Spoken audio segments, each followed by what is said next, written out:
రేవంత్ అన్న దావోస్ పర్యటన ఓడగొట్టుకొని ఇంటికి వచ్చిండు కదా అన్న విమానం దిగుతున్నాడన్న మతలబ్ ఇట్లా అందిందో లేదో చాలా మంది కార్యకర్తలు ఎయిర్పోర్ట్ కాడికి ఎదుర్కోలు కోసం పోయినరు. ఇక పెట్టుబడులు కూడా బగ్గనే తెచ్చినామని చెప్తున్నారు కాంగ్రెస్ వాళ్ళు. కానీ ప్రతిపక్షాలు అయితే ఇగో గిట్ల కారెడ్డాలు ఆడుతున్నాయి. తెలంగాణలో ఉన్నటువంటి వాళ్ళందరినీ తీసుకెళ్లి దావోస్కి వెళ్ళి అక్కడ అగ్రిమెంట్ చేసుకుంటే ఏందో నాకు అంతే అర్థం కాలేదు. తెలంగాణలో ఉన్నటువంటి వాళ్ళందరినీ దావోస్ తీసుకెళ్లి అక్కడ అగ్రిమెంట్ చేసి ఏదో దావోస్కి వెళ్ళి ఇన్వెస్ట్మెంట్స్ వస్తున్నట్టు ప్రచారం చేశారు. ఇవన్నీ కూడా పేపర్ మాత్రమే పరిమితం కావద్దు. ఇవన్నీ కూడా ఈరోజు మరి కిందికి దిగాలి, మన తెలంగాణ క్షేత్రంలో కనిపించాలి. కాబట్టి ఇల్లు చక్కది పెట్టుకోకుండా ఇక్కడ ఉన్నటువంటి పరిస్థితులను, ఇక్కడ జరుగుతున్నటువంటి పొరపాట్లను సరిదిద్దుకోకుండా, ఇక్కడ వేధింపులు ఆపకుండా మీరు ఇతర దేశాలకు వెళ్ళి పెట్టుబడులు తీసుకొస్తున్నామంటే అది మంచి ఫలితాలు రావనేది నా అనుమానం. ఓస్ నీ అవ్వ గిదెక్కడన్నాలం తెలంగాణలో ఉన్న కంపెనీలనే దావోస్కు పట్టుకపోయి సంతకాలు పెట్టిపించుకున్నారట రేవంత్ అన్నోళ్ళు. అంటే ఆక్ ఈజ్ పాక్, పాక్ ఈజ్ ఆక్ అన్నట్టుగా అన్నట్టు. మరి ఏమైందో గాని కిషన్ రెడ్డి సారు గీ నడుమ సర్కార్ మీద గట్టిగానే ఎత్తున్నాడు పంచులు. ఇక బగ్గ పైసలున్నోళ్ళు బయటి దేశాలకు పోయి డెస్టినేషన్ పెళ్లిళ్ళు చేసుకున్నట్టే ఉన్నది చెయ్యిపాటోళ్ళ దావోస్ పర్యటన కథ అని అంటున్నాడు కారుపాటి క్రిషాంక్ అన్న. నువ్వు ఇప్పుడు ఆ ఉర్సా క్లస్టర్స్ అంట ఆన్లైన్లో ఎవరు రాష్ట్ర ప్రజలు వెతికినా ఉర్సా క్లస్టర్స్ అనేది దొరకలేదు. ఇది ఉర్సా క్లస్టరా, ఉర్సా క్లౌడా, నీకు పేరే తెలియదు. రేవంత్ రెడ్డికి కంపెనీ పేరు తెలుస్తలేదు, కంపెనీ యజమాని ఒకళ్ళు తెలుస్తలేదు, కంపెనీ పేరు తెలుస్తలేదు. ఇది ఉర్సా క్లస్టరా, ఉర్సా క్లౌడా అనే ఒక కన్ఫ్యూజన్ ఉంది. దిలీప్ షాంఘవి ఎవరు అనే కన్ఫ్యూజన్ ఉంది.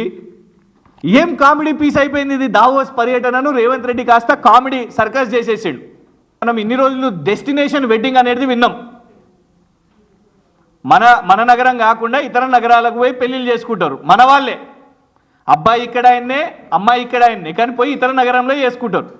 అట్లా రేవంత్ రెడ్డి గారు దావోస్ని డెస్టినేషన్గా మార్చుకొని అక్కడికి పోయి చేసుకుంటున్నారు. ఇది మేం కాదు, అయ్యో మేమంటే మళ్ళీ రేవంత్ రెడ్డి గారు కాలిపోయి కేసులు వేస్తా అంటారు. రేవంత్ రెడ్డి గారు మొన్న పోయి ఎన్నికల్లో ప్రచారం చేసిరుగా మహారాష్ట్రలో, వాళ్ళ కోalition పార్ట్నర్ ఇవ్వండి ఆదిత్య ఠాక్రే గారు ఇంత లంబా చౌడా ట్వీట్ వేసారు. దమ్ముంటే చర్చకు రాన్రి మాట్లాడుకుందాం అని సవాల్ ఇస్రిండు పిసిసి పెబ్బే మహేష్ గౌడ్ అన్న. పెట్టుబడుల విషయంలో చర్చకు సిద్ధము. నేను మా ఐటీ మంత్రి గారు వస్తాము. మీరు మాజీ ముఖ్యమంత్రి గారు వస్తారా, మాజీ కేటీఆర్ గారు వస్తారా, ఇంకేమన్నా ఎక్స్పర్ట్స్ తీసుకుంటారా, మీ ఇష్టం.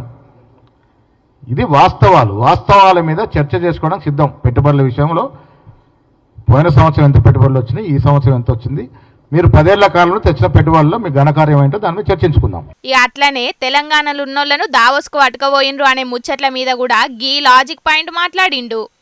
ఇప్పుడు ఇన్ఫోసిస్ ఉంది, ఇన్ఫోసిస్ పెద్ద సంస్థగా దావోస్కు అమెరికా కూడా ఒప్పందం చేసుకుంటుంది. వాళ్ళు అమెరికాలో చేసుకోవచ్చు కదా అని ఊరుకోరు కదా. దావోస్ అనేది ఒక ప్రముఖ ప్లాట్ఫామ్, అది ఎకనామిక్ ప్లాట్ఫామ్. అక్కడ రకరకాల సంస్థలు వస్తాయి, విదేశీ సంస్థలు వస్తాయి, దేశ సంస్థలు వస్తాయి. ఒక రకంగా ప్లాట్ఫామ్లో చర్చలు జరుపుకుంటూ ఉంటాయి. మీరు పెద్దదాన్ని మర్చిపోయి, ఇంత పెద్ద పెట్టుబడులు తెరిస్తే హర్షించాల్సి మర్చిపోయి చిన్న విషయాన్ని తీసుకొని రాద్ధాంతం చేసి ఈ మైలేజ్ దెబ్బ కొట్టాలని. దావోస్ అనేది పెట్టుబడులకు ఓ అడ్డా అసొంటిదని గీ లాజిక్ అంతరార్థం అన్నట్టు. మరి గీ అర్థం ప్రతిపక్ష పొలకు అర్థమవుతుందో లేదో గాని గిప్పుడైతే దావోస్ పెట్టుబడుల మీద తెలంగాణలో గట్టిగానే నడుతున్నది పంచాది. చూడాలే ఇక మరి దావోస్ కించి తెచ్చిన పెట్టుబడులతోటి వేసుకున్న అగ్రిమెంట్లతోటి ఎన్ని కంపెనీలు వస్తాయో, ఎంతమందికి కొలువులు వస్తాయో అని అనవట్టిండ్రు గీ ముచ్చట ఎరకైన పబ్లిక్.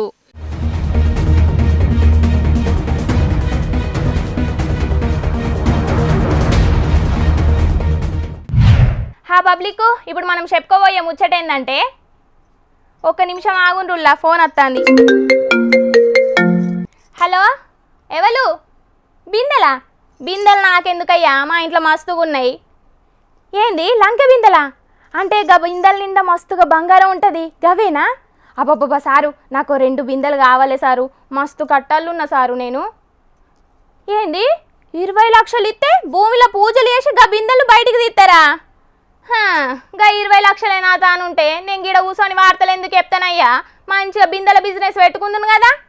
ముందైతే మీరు బిందెలను బయటికి తీయండి సారు, అటెనకల నేను పైసలు పంపిస్తా కానీ. హలో ఫోన్ పెట్టేసిండ్రు కదా. ఏందులో గట్ల చూస్తున్నారు? మీకు కూడా లంక బిందెలు కావాలనా? అయితే ఈ వార్త చూడుండ్రి. ఇగో గీ బల్ల మీద పెట్టిన వస్తువులను చూస్తున్నారా? పాతిన్ప సామాన్కేసే వస్తువులేమో అనుకునేరు, కాదుల్లో గివన్నీ భూమిలోకెళ్ళి తీసిన లంకె బిందెలు. అబ్బా, అయితే బంగారం కూడా బగ్గనే ఎల్లుంటదని అంటున్నారులే. మొదలు ముచ్చటి నుండ్రి, అటెన్క అసలు కథ మీకే అర్థమైతది. విశాఖ జిల్లా ఆనందపురంలుండే 4 అన్నలకు ఒక స్వామీజీ భూమిలోకెళ్లి లంకె బిందెలను తీత్తా అని రహస్యంగా చెప్పిండట. కాకపోతే గా బిందెలు తీయనికి 30 లక్షల రూపాయలు ఖర్చు అవుతుందని చెప్పిండట. ఇక 4 కలిసి 28 లక్షలకు స్వామీజీతోని బేరం కుదురుసుకున్నారట. ఇక ఆ స్వామీజీ లంకె బిందెలు ఉన్నాయన్న కాడ పూజలు చేసి తవ్వితే గీ గిలంకె బిందెలు బయటపడ్డాయట. ఇప్పుడైతే ఖాళీ బిందెలే వెళ్ళినాయి, ఇంకిన్ని పైసలు అయితే తయారు చేసుకోండి, అప్పుడు బంగారం ఉన్న బిందెలు ఎల్లుతాయని గాళ్ళని నమ్మించిండట.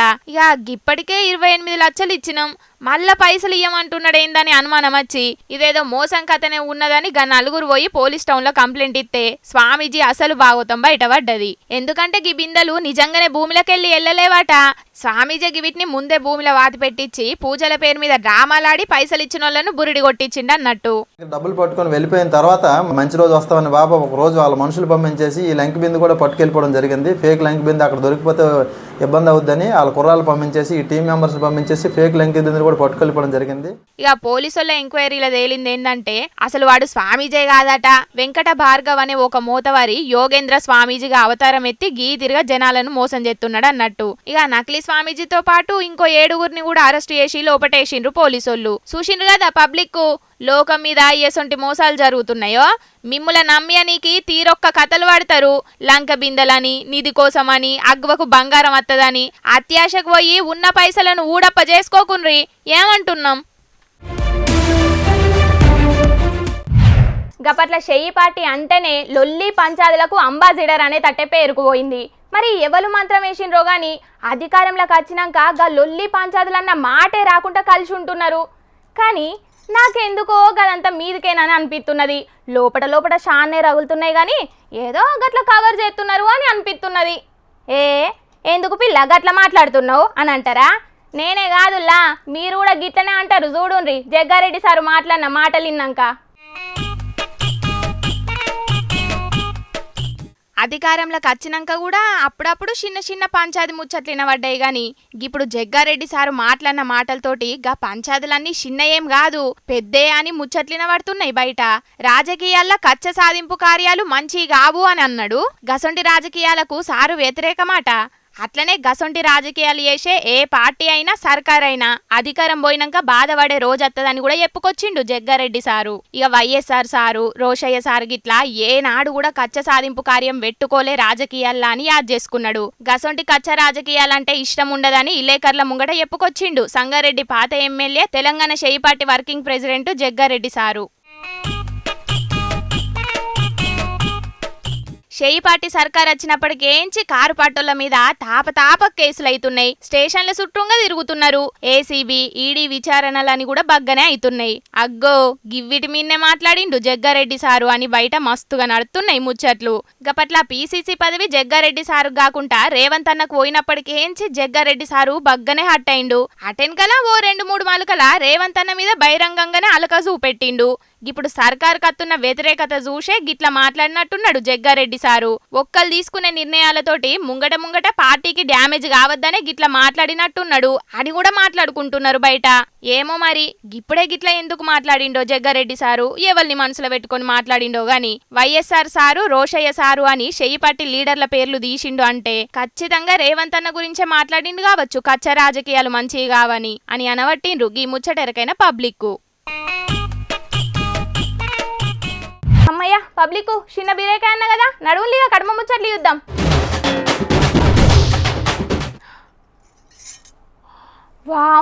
వామ్మో ఎన్ని పైసల కట్టలు ఉన్నాయో కదా.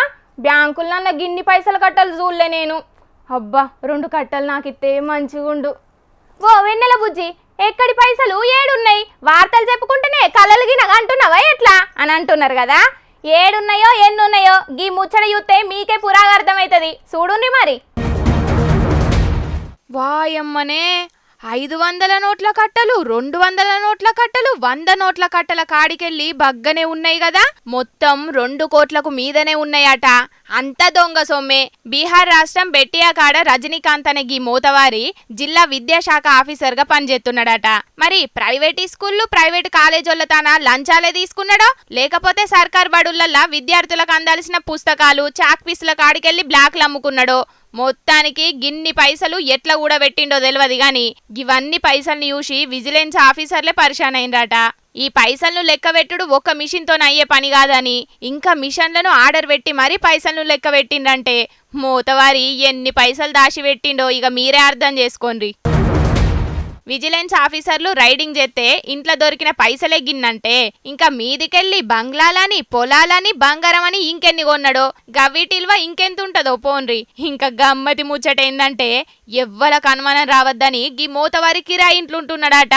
ఓదిక్కేమో పోరగన్ల చదువులకు ఫీజులు కట్టలేక చాలా మంది అయ్యవ్వలు అష్ట కష్టాలు పడుతుంటే ప్రైవేట్ స్కూళ్ళు, కాలేజీల తన ఇరుగమర్గ లంచాలు తీసుకొని ఇష్టం ఉన్నట్టు పర్మిషన్లు ఇచ్చి డిఆర్ఓ సారు గీ తిరగ పైసలేనికేసిండన్నట్టు. మరి మొత్తం షేకింగ్లు ఎత్తే ఇంకా ఎన్ని కోట్లు ఎల్లుతాయో గాని గా దొరికిన పైసలన్నింటినీ సర్కార్ బడులల్ల సౌలతుల కోసం వాడాలని అంటున్నారు గీ పైసలను చూస్తున్నోళ్ళు.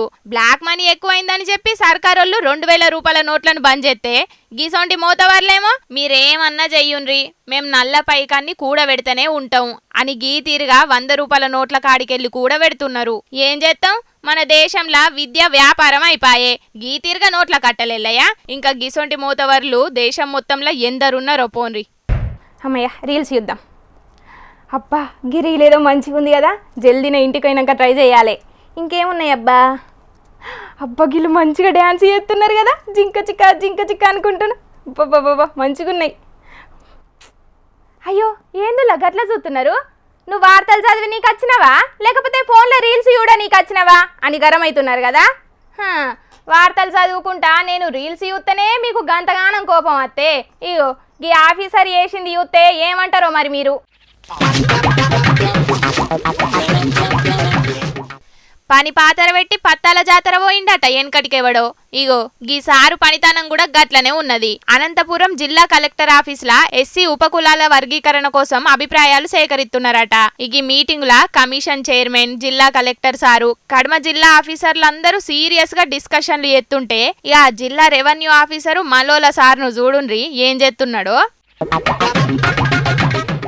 వారెవ్వా సారు మంచి ఆటగాడే ఉన్నట్టున్నాడు. ఫోన్లో జోరుగా రమ్మి ఆడుతున్నాడు కదా. సెల్లులా సరిపోను ఛార్జింగ్ ఉన్నదా సారు, లేకపోతే చార్జరో పవర్ బ్యాంకో ఇవ్వమంటారా? నీ పని సల్లగుండా గడ గంత సీరియస్ మీటింగ్ జరుగుతుంటే నీకు ఫోన్లో రమ్మి ఎట్లా ఆడాలనిపించింది సారు? పేరుకు జిల్లా రెవెన్యూ ఆఫీసర్వు, ఫోన్లోనేమో బిల్లి బిత్తిర ఆటలు. ఏందయ్యా ఇది?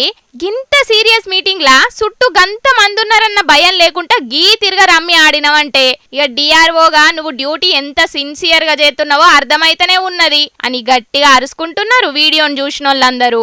ఇక ఈ వీడియో వైరల్ అయ్యే వరకు గాయన మీద ఎంక్వైరీ చేసినాం అని చెప్తున్నాడు కలెక్టర్ సారు.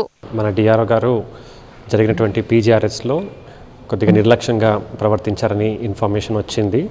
సో ఆయనకి ఎక్స్ప్లెనేషన్ అడిగాము. అలాగే ఫర్దర్ క్లుప్తంగా ఒక ఎంక్వైరీ కూడా చేసి అప్పుడు జరిగింది ఏమి అనేది కనుక్కుంటాము. ఇన్నారా? ఎంక్వైరీ చేసి యాక్షన్ తీసుకుంటాడట.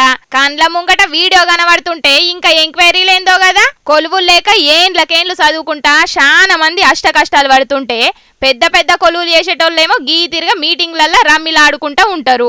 ఏం అధికారులో ఏమో పోన్రి. అయినా గీళ్ళననేదేమున్నది, మన బతుకులు మారుతారని కొందరు లీడర్లకు ఓట్లేసి గెలిపించి అసెంబ్లీకి, పార్లమెంటుకు పంపిస్తే గంత పెద్ద సభలల్లా అడ్డమైన వీడియోలు చూసుకుంటా అడ్డంగా దొరికిండ్రు. ఇక గీన రమ్మి ఆటెంత అని అనబట్టిండ్రు కొందరు. ఏం చేస్తాముల్లా, గిసొంటి ఆఫీసర్లు గసొంటి లీడర్లుండు అంతా మన దౌర్భాగ్యం.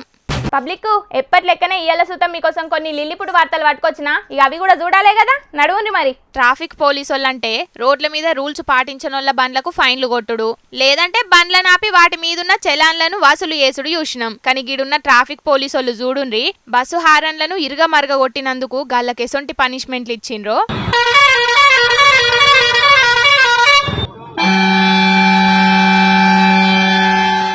చూసిండ్రు కదా, బస్సులున్న డ్రైవర్లను కిందికి దింపి మారి బస్సు ముంగట హారన్ వచ్చే కాడ ఊసోబెట్టిండ్రు.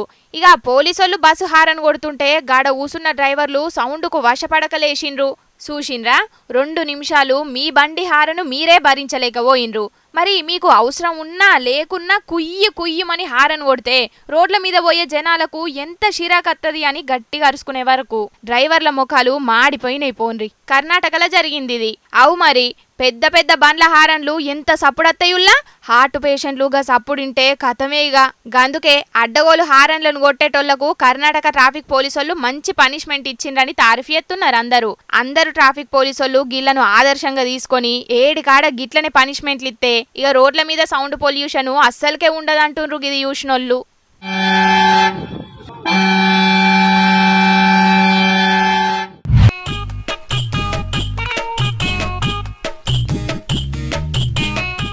రోడ్ల మీద ఏదన్నా దందా చేసేటోళ్ళు దినం ఎంత సంపాదించుతారులా?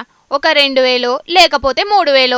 ఇక కొంచెం గిరాకీ ఎక్కువ ఉంటే ఒక 5000 దాకా సంపాదించుతారు కావచ్చు అనుకుంటున్నారు కదా చాలా మంది. కానీ గిడ రోడ్ల మీద తిరుక్కుంటా పాపడాలు అమ్ముకునే గీ పెద్ద మనిషి ఏకంగా రోజుకు 10,000 సంపాదించుతున్నాడట. ఒడిషా మయూర్ భంజులున్న చక్రధర్ రాణా అనే గీ పెద్ద మనిషి 50 ఏండ్ల కింద గీ పాపడాల దందా షురు చేసిండట.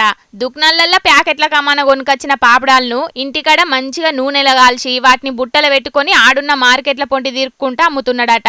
ముందుగాల పొట్టకోటి కోసం దినం ఇంటికా నుంచి 30-40 కిలోమీటర్ల దాకా నడుచుకుంటా పోయి పాపడాలు అమ్మేటోడట. ఇక అప్పుడెంత 5 పైసలు 10 పైసలకు ఒకటి అమ్మిండట. కానీ ఇప్పుడు ఒక్కటి 10 రూపాయలకు అమ్ముతున్నాడట. మొత్తం రోజుల 1000 పాపడాలను అమ్ముతున్నాడట. అంటే 10 రూపాయల కోటి చొప్పున 1000 పాపడాలకు 10,000 సంపాదించుతున్నాడు అన్నట్టు. ఇక ఈ వీడియో సోషల్ మీడియాలో వైరల్ అయ్యే వరకు కొలువులు బంద్ పెట్టి మనం కూడా గిసొంటిది ఏదన్నా దందా షురు చేసుకుంటే మంచిగా ఉంటదని అనుకుంటున్నారట. నౌకర్ల పేరు మీద నెలంతా కష్టపడి పనిచేసేటోళ్ళు కొందరు. ఇక ముచ్చట వైరల్ అయ్యే వరకు పైలమే పెద్ద మనిషి కస్టమర్ల దగ్గర ఆన్లైన్ పేమెంట్లు గిట్లా తీసుకోకుండా అన్ని నగదే తీసుకో, లేకపోతే గప్చుప్ బండోళ్లకు GST నోటీసులు పంపించినట్టు నీకు కూడా ఇన్కమ్ ట్యాక్స్ ఆఫీసర్లు నోటీసులను పంపుతారు మరి అని కామెంట్లు పెడుతున్నారు ఇంకొందరు. అయినా ముచ్చట వైరల్ అయినాక ఇన్కమ్ ట్యాక్స్ వాళ్ళు రైడింగ్ చేసినా చేస్తారు కావచ్చు. కానీ పాపుడాలమ్మి రోజుకు 10,000 అంటే ముచ్చట చిత్రంగానే ఉన్నది కదా. శిల్కలను గదా పంజరంలో బంధించినట్టు గిన తలకాయను చూడుండ్రి. ఇనుప తీగలతో తయారు చేసిన హెల్మెట్లు ఎట్లా పెట్టుకున్నాడో. ఇక నెత్తి మీద హెల్మెటే కాదు, దానికి ఇంకా తాళమేసి ఇంటామకిస్తాడట. ఇక దూపైనా ఆకలైనా నెత్తి మీదున్న హెల్మెట్ తీసుడే లేదట. ఏం కావాలన్నా ఇంటామే పర్మిషన్ తీసుకొని తాళాలు తీసుకుంటాడట. నీ అవ్వ, గీనకొచ్చిన కట్టం అండమాన్ జైలున్న ఖైదీలకు కూడా రాదు కావచ్చు. మరి గంతగానం ఏం తప్పు చేసిండని గీ శిక్ష వేసిండని అనబోతున్నారు కదా. గీ శిక్ష గీనకు ఎవ్వలేసింది కాదు, గాయనకు గాయననే వేసుకున్నాడట. ఎందుకంటే 26 ఏండ్లకెంచి సిగరెట్లకు బానిసైండట. దినం 2-3 పెట్టెల సిగరెట్లు తాగేటోడట.